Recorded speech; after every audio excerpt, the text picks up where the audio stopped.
warahmatullahi wabarakatuh.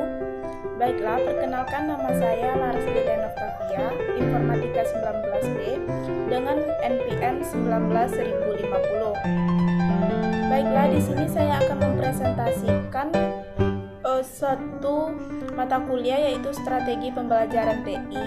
Di sini saya akan mempresentasikan tentang strategi pembelajaran yang menyenangkan. Nah, bagaimana kita akan membuat para siswa senang dalam pembelajaran yang kita buat.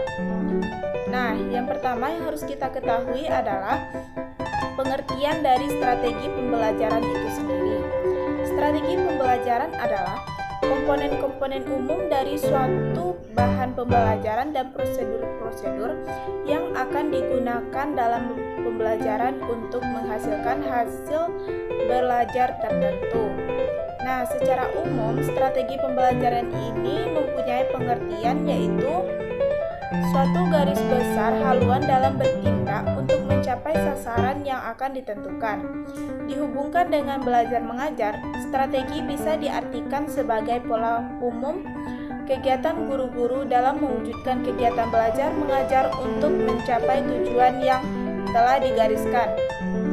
Nah, dalam kaitannya dengan belajar mengajar, pemakaian istilah strategi yang dimaksud sebagai daya upaya guru dalam menciptakan suatu lingkungan yang memungkinkan terjadinya proses mengajar.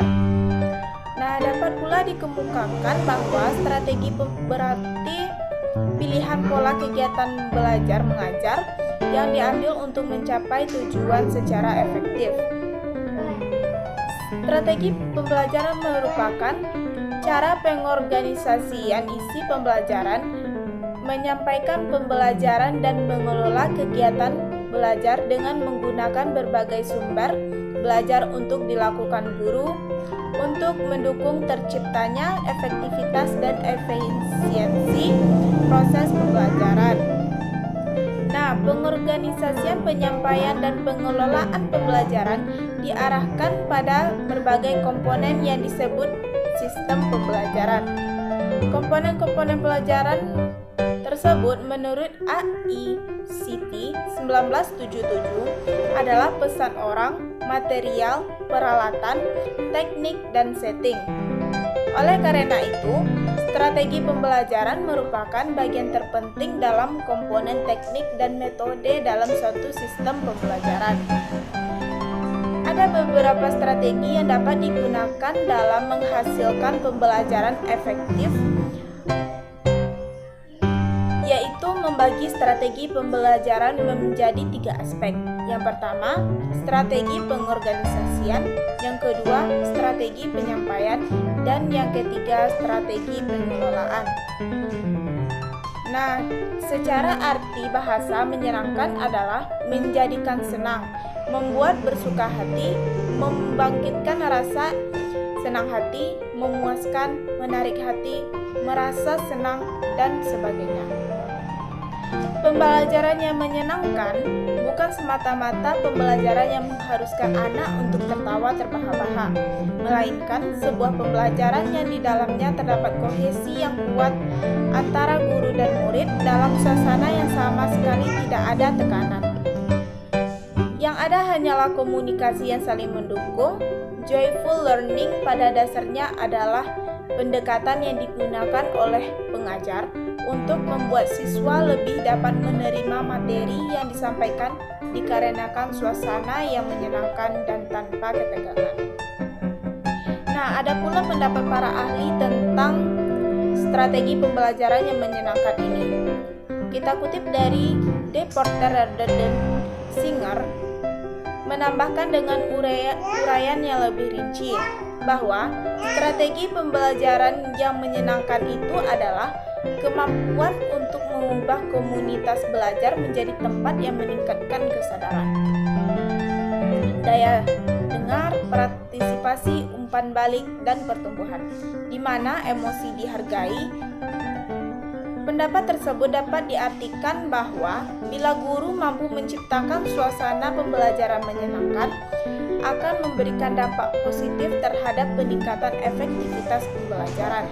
Nah, selanjutnya ditambahkan pula oleh De Porter Di lingkungan seperti inilah siswa dapat beranjak ke keadaan prima, mau bertanggung jawab, saling mempercayai, dan tempat yang tanpa batas untuk mencapai apapun. Nah, menciptakan suasana belajar yang menyenangkan adalah konteks menata panggung belajar. Menata panggung belajar termasuk di dalamnya menata suasana kelas, mencakup bahasa dan dipilih. Cara menjalin rasa simpati dengan siswa, sikap terhadap sekolah serta belajar melakukan terhadap siswa yang baik, secara individu maupun klasikal. Semuanya menjadi pertimbangan dan merancang strategi pembelajaran. Suasana yang penuh kegembiraan, misalnya, cenderung membawa kegembiraan pula dalam belajar. Oleh karena itu, jika aspek ini ditata dengan cermat, suatu keajaiban akan terjadi.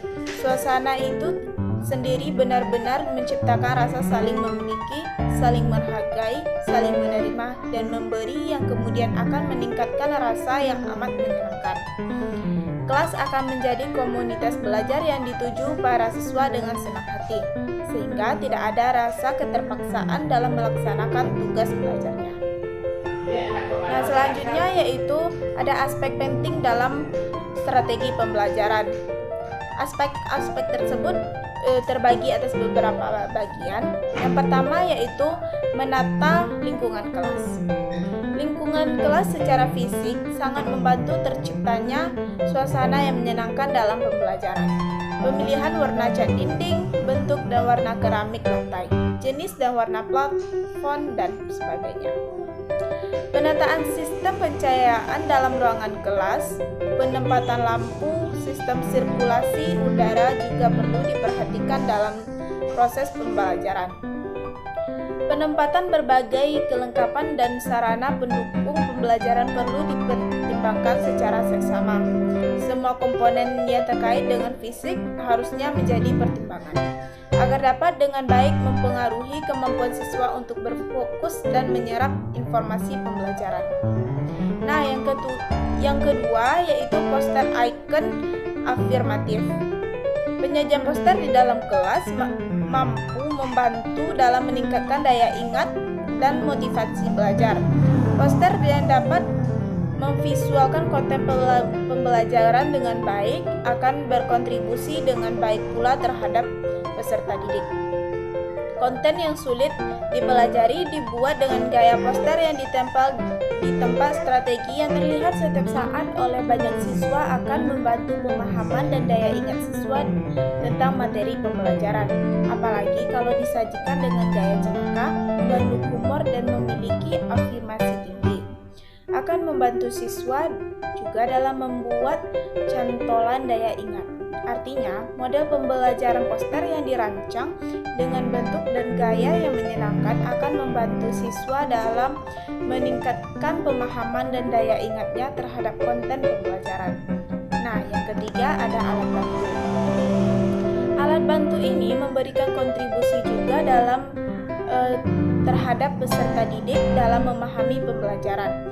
Alat bantu yang baik tentunya adalah alat bantu yang memungkinkan terjadinya sentuhan emosional mendalam terhadap peserta didik.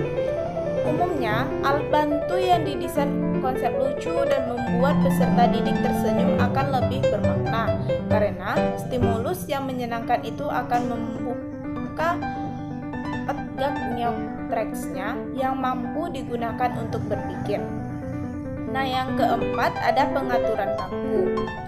Penataan tempat duduk yang baik untuk siswa yang juga bisa dilakukan untuk menambah suasana menjadi menyenangkan. Oleh karena itu, para guru harus melakukan berbagai bentuk penataan tempat duduk yang dianggap paling menyenangkan oleh peserta didik dan memungkinkan keberhasilan belajar bila hal itu dilakukan. Perlu dilakukan secara periodik dalam waktu tertentu agar dapat memberikan suasana baru dan peserta didik tidak bosan. Nah, yang kelima ada menggunakan musik. Nah, musik ini dapat memberikan suasana menyenangkan kepada peserta didik dan dapat mempengaruhi suasana batin. Musik dapat dirancang dengan baik untuk mengiringi pembelajaran, memungkinkan siswa untuk berada dalam kondisi alfa, di mana detak jantung seirama dengan ketukan musik yang mengiringi, yakni 60 detak per detik. Nah, kondisi alfa tersebut menurut beberapa pakar ternyata salah kondisi paling baik untuk belajar. Artinya, belajar akan lebih efektif kondisi peserta didik untuk belajar. Nah, selanjutnya yaitu ada gaya belajar. Di sini, pendidik adalah sebagai fasilitator pembelajaran sekaligus juga sebagai kreator suasana menyenangkan di dalam kelas. Gaya mengajar yang diciptakan pendidik di dalam pembelajaran sangat mempengaruhi suasana belajar. Para pendidik harus bergaya persuasif, memahami situasi dan kondisi peserta didik, ramah, tidak sombong, tidak sering marah di dalam kelas, dan ciri-ciri pendidik yang sangat disukai oleh peserta didik. Gaya pendidik yang arif, tidak memaksakan kehendak peserta didik, dan mampu berkomunikasi dengan baik akan memberikan kenyamanan kepada peserta didik. Nah, selanjutnya yang ketujuh ada bentuk interaksi. Pembelajaran interaksi yang diciptakan peserta didik juga berpengaruh terhadap suasana pembelajaran. Interaksi yang didominasi oleh pendidik sering menimbulkan masalah dalam pembelajaran. Oleh karena itu, para pendidik diharapkan dapat menciptakan suasana interaksi yang baik dan menginspirasi peserta didik dalam belajar. Selanjutnya, keberadaan peserta didik dalam kelas merasa dihargai dan mereka diposisikan sebagai anggota yang memberikan kontribusi dalam proses pembelajaran. Interaksi juga meliputi kata-kata yang dipilih dalam berkomunikasi. Nah, kalimat yang disampaikan membuat suasana semakin nyaman diterima oleh peserta didik. Perilaku yang ditampilkan pendidik dijadikan sebagai tauladan oleh peserta didik dalam kehidupan sehari-hari. Memberikan perhatian pendidik khusus kepada mereka-mereka yang memerlukan secara individual, termasuk juga interaksi di luar kelas yang harus mencerminkan konsistensi seorang pendidik dan secara terintegrasi dalam perilaku yang dijadikan sebagai panutan yang baik. Nah, selanjutnya yang kedelapan yaitu sisipan humor. Sisipan humor ini dapat menggunakan dalam pembelajaran adalah pilihan yang bijak untuk menciptakan suasana pembelajaran yang menyenangkan. Humor dapat memperdekat hubungan pendidik dan peserta didik. Komunikasi yang bernuansa humor sering dapat membantu pendidik untuk mengungkapkan hal-hal yang kurang menyenangkan dengan bahasa yang dapat diterima. Teguran dapat dilakukan kepada peserta didik dengan bahasa yang bisa diterima dengan baik. Cara lain yang dapat digunakan adalah dengan memberikan sedikit waktu jeda bagi peserta didik yang sering disebut jeda strategis. Nah, mengisi jeda strategis dengan membuat sebuah kuis yang lucu, humor, soal-soal pelesetan, penjelasan yang dianggap dapat membuat peserta didik tertawa. Jika pendidik tidak mampu menciptakan humor sendiri, maka dapat dilakukan cara lain, yaitu dengan membawa dan mengadopsi humor-humor orang lain ke dalam kelas. Misalnya, menayangkan atau mempresentasikan karikatur, kartun, dan gambar-gambar yang mengandung humor. Penggunaan humor orang lain perlu diseleksi dengan baik agar maksud penggunaannya sesuai dengan kebutuhan. Nah, dari strategi pembelajaran yang menyenangkan ini, kita dapat menarik kesimpulan, yaitu strategi pembelajaran yang menyenangkan adalah suatu strategi yang mengorganisasikan materi ajar, metode, media, dan interaksi yang menyenangkan sehingga menghasilkan proses pembelajaran yang efektif dan efisien. Nah, penciptaan suasana belajar yang menyenangkan adalah konteks menata panggung belajar. Menata panggung belajar termasuk di dalamnya menata suasana kelas mencakup bahasa yang terpilih. cara menjalin rasa simpati dengan siswa, sikap terhadap sekolah, serta belajar memperlakukan terhadap siswa baik secara individu maupun klasikal.